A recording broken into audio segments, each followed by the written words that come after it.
When is the best time to buy an airline ticket? After big Panthers game or concert, we all know Uber and Lyft rides will likely cost a pretty penny. It's the law of supply and demand. For decades, larger corporations have capitalized on dynamic pricing, and now restaurants are adopting the recipe for success.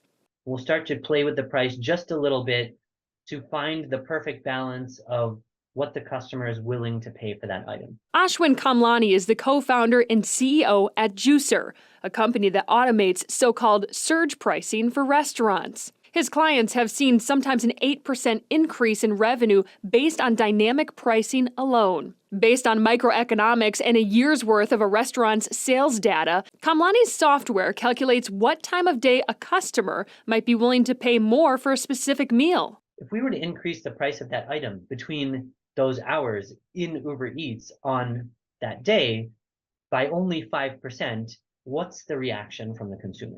Kamlani says they haven't had a single consumer complaint, but those we spoke to are skeptical of the practice. But at the same time, as a consumer, you're like, who's looking out for us? As a consumer, I find that irritating and it's kind of shady. And once I figure it out, I would stop going there. Juicer is primarily focused on pricing for pickup, drive-through kiosks, and delivery services like Uber Eats, when customers expect to pay more. His clients are restaurants with 50 to 100 locations, but could the model function in fine dining? I'm not sure as much that consumers would pay attention to prime time dynamic pricing, but we do.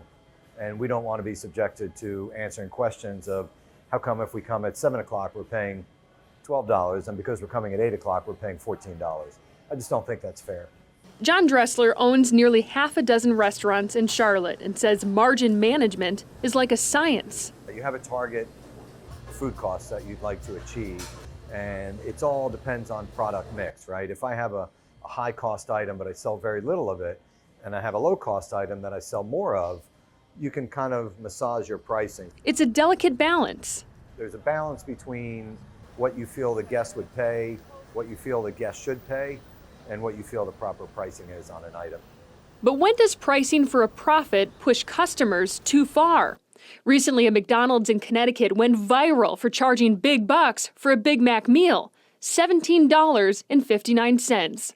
According to McCheapest, an app that tracks the price of Big Macs at every McDonald's location across the U.S., Big Mac prices in the Charlotte area will cost you anywhere from $4.30 to $5.20. Restaurants aren't the only ones trying to cash in on customers. Restaurant management software company Toast announced it's now removing a 99-cent hidden processing fee it was adding to customers' bills after it received widespread backlash. A form of dynamic pricing has already altered our habits with happy hour discounts and early bird specials. Kamlani says they're already cooking up a plan to help both the restaurant owners and consumers. There are opportunities to increase your volume when things are slower. What would be the best offer or promotion or discount to give the consumer, and on which products and through which channels, so that we can now help the consumer get really good deals out of this? Morgan Francis, Queen City News.